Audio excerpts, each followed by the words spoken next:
A walking vlog, a walking vlog. We got us another walking vlog. What type of lights going on in that house? I'm looking at a house. You can't see me where I'm looking, but you know, I would like to think that by this time you guys understand that the only reason why I make my videos like this is because one, it's dark and I'm walking to work and I got the camera facing me, so you can see my glasses, you see the reflection off the lights and in my glasses, and you can tell I'm here.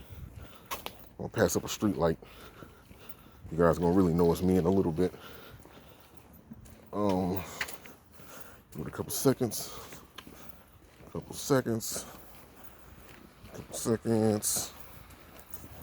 And bam. Still can't see me. It's that damn dark. Okay, whatever. But yeah, man. Talk to you guys about a couple things, a couple important information. First off, the World Warriors Collective t-shirts. I will be doing a promo for those shirts. Again, it's going to be out before the end of the week. So just expect it to be out before the end of the week. If I can get home early enough tonight, after this morning, if I can get home after work early enough, I'll get started on that immediately. There's that. Also, what else I was gonna say? Yeah, also, my official return to ADS Play 101 as far as doing video game playthroughs and things like that, because I am making a transition. I am taking steps away from doing video game playthroughs on World Warriors Collective, only because the reason why I even started this was originally I wanted to get a fresh start, but the primary reason why I made World Warriors Collective was just to have a channel to promote the clothing line, to promote the merchandise, you know, the shoes, the bandanas, the hoodies, the varsity jackets. You know, those are the things that I wanted to those are the things that I wanted to promote. So that was the primary reason. And over time, I just seen like,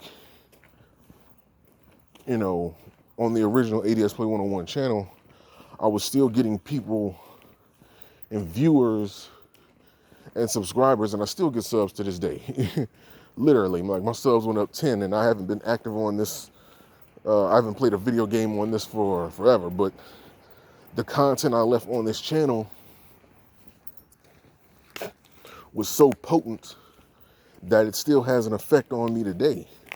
Because when I was on ADS Play 101, you know, my channel kind of took off because I was doing something that nobody else was doing on this channel. And I was doing full playthroughs of Nintendo DS games. Nintendo DS games, Nintendo 3DS games. I was literally doing full playthroughs of those. And people still come to my channel looking at those playthroughs for help and opinions on how good the game was, etc., etc.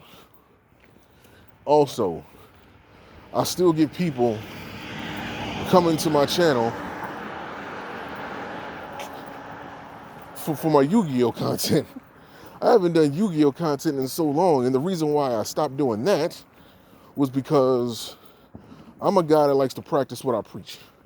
Like, you will never see me make a suggestion. Like, when I was doing Yu-Gi-Oh, it was never a time you see me make a suggestion that I haven't experienced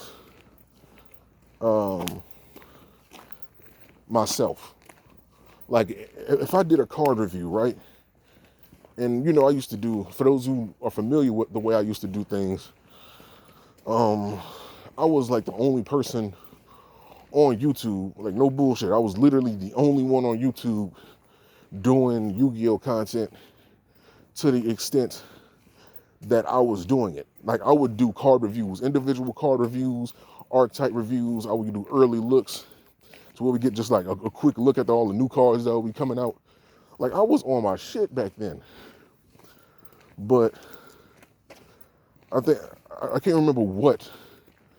I think it was like the Return of the Duelist was the last full pack that I had did. I believe that was the name of it. It used to be a website called Dueling Network that I used to use to go on there and like practice all the strategies that I was talking about. You know,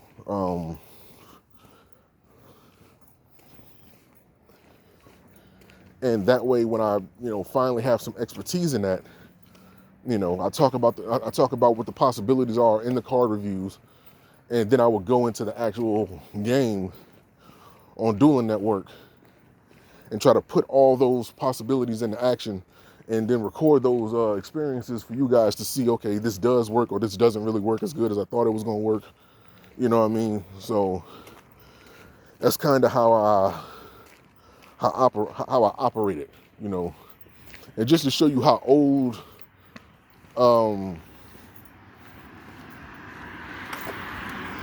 how long ago I was doing this.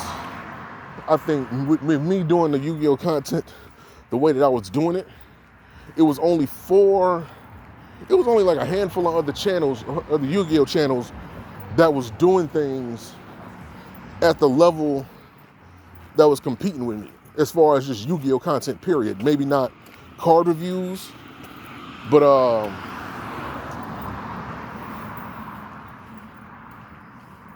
it was Yu-Gi-Oh related content. It was your Yu-Gi-Oh channel. It was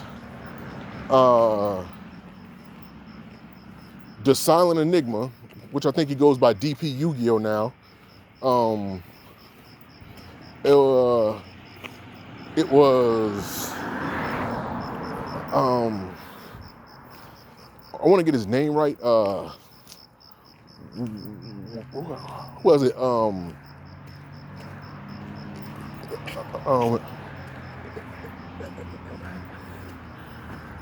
It was some White Eyes Dragon.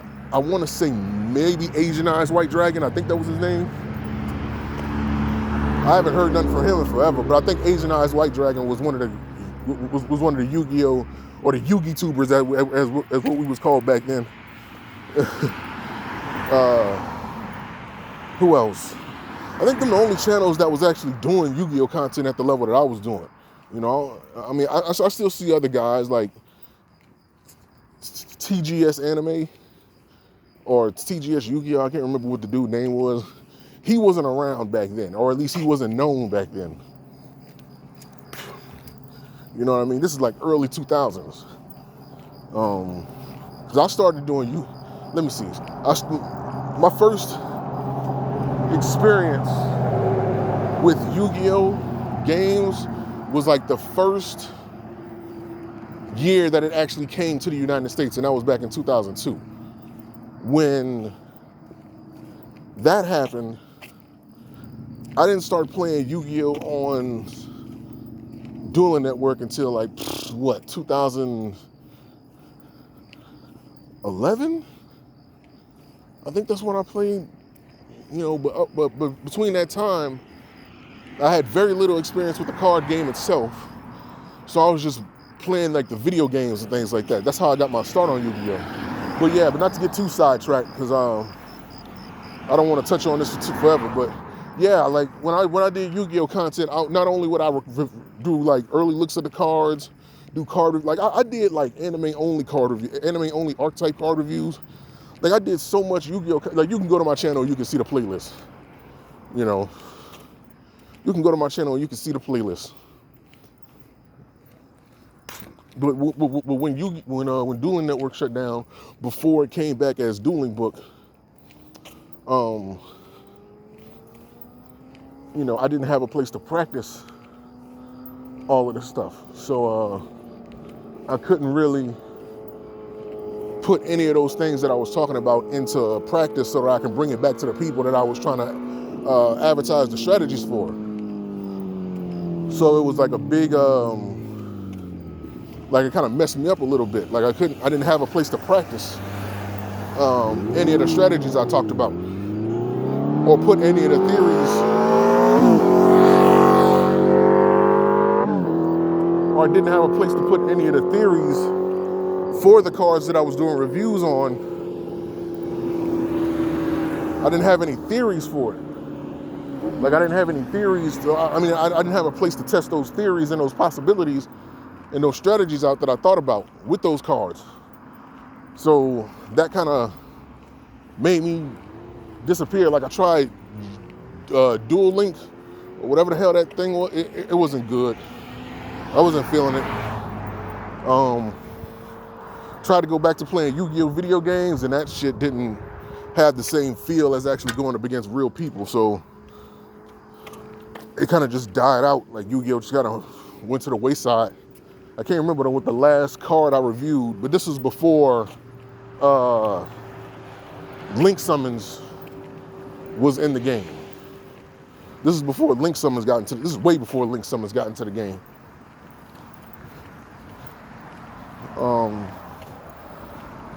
So when I finally did decide to try to get back into it, this was like a couple months ago. I tried, like, this is probably like late last year. I tried to get back into Yu-Gi-Oh, and it just, the feel wasn't the same. You know what I mean? It was like, there's so many new rules now. Well, I wouldn't say so many, but it's like new rules now that just throw me off. And, you know, I kind of just lost interest in the game.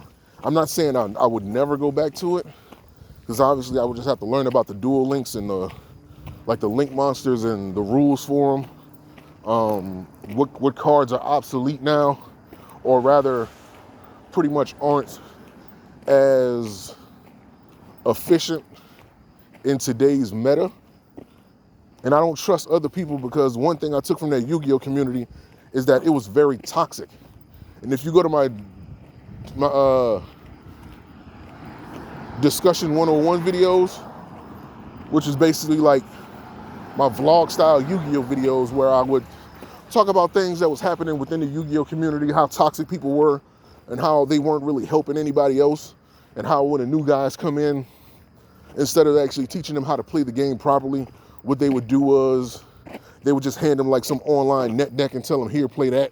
You know what I mean? That's what those are the people that I attracted to ADS Play 101 when I did Yu-Gi-Oh content. So I still got people coming back to my channel for those videos after all these years of me not doing any Yu-Gi-Oh content. My Yu-Gi-Oh content still has that type of impact on people. So, as well for the Nintendo DS playthroughs that I have done. I used to do Japanese video games, you know what I mean? Like Japanese imports. It was some potent ass shit on here. But the thing that made me leave ADS Play 101 is that I think I was, in my mind at the time, everything was like too convoluted. Like everything was, like I did too much on the channel. And I think it confused people over time.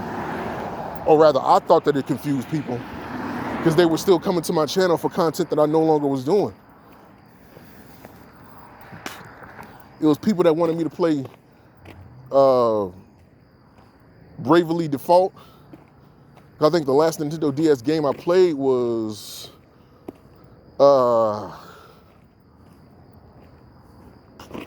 Project Cross Zone. I think that was the last one, and I had to do that so guerrilla style. Like, I had to have like a camera set up in front of the Nintendo DS, and it wasn't shot good at all. Like, it wasn't shot good at all. So if you've seen that playthrough, I'm gonna just say I did the best I could with the equipment that I had.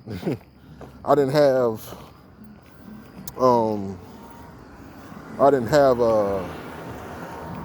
any money to get the Nintendo. Like, I didn't find out about the Nintendo DS.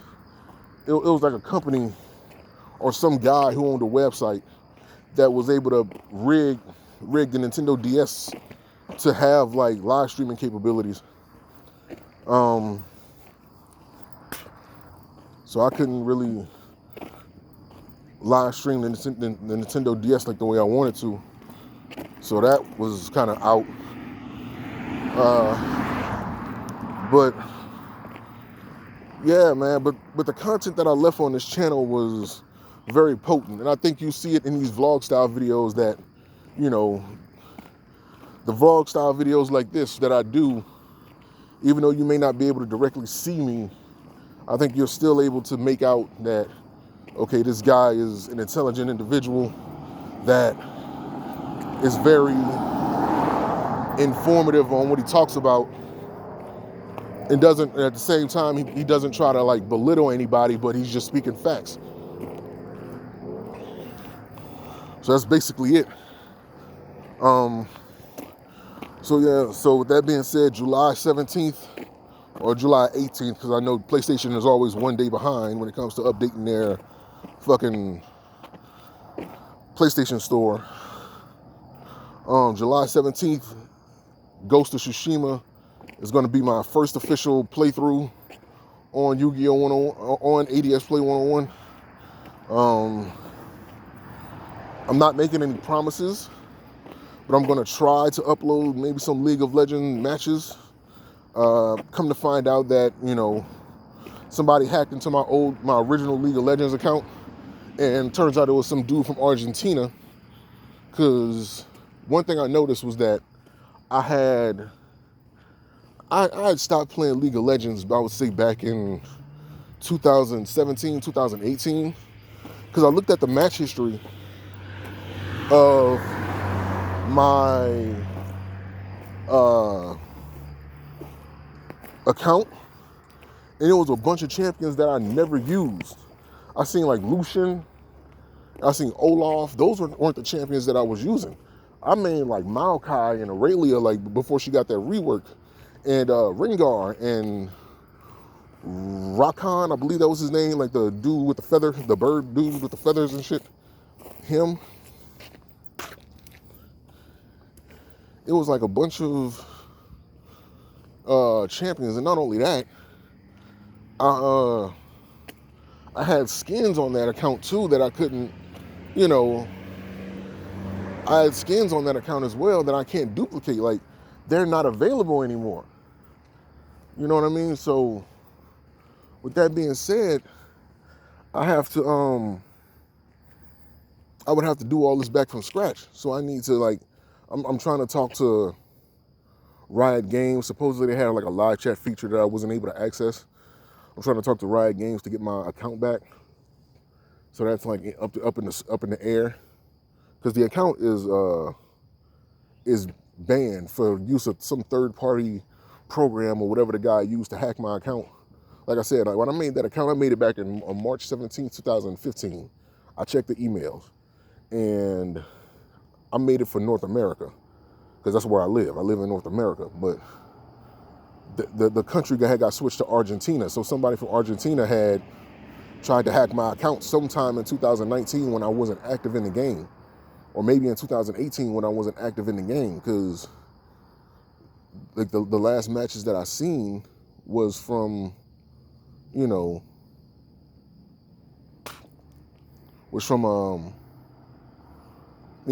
2019 with characters that I didn't use.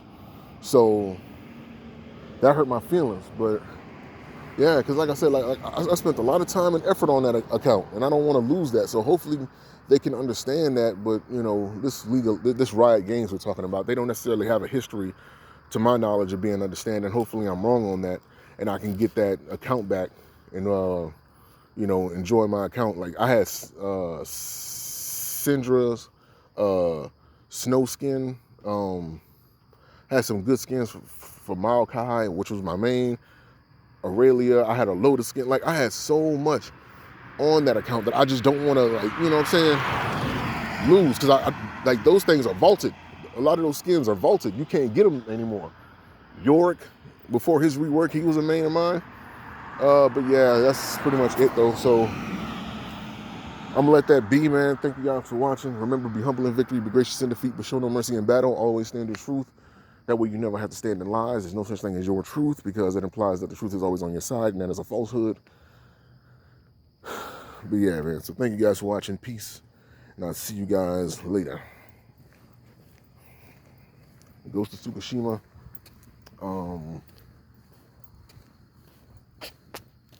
Ghost of Tsushima, July 17th. See you guys then.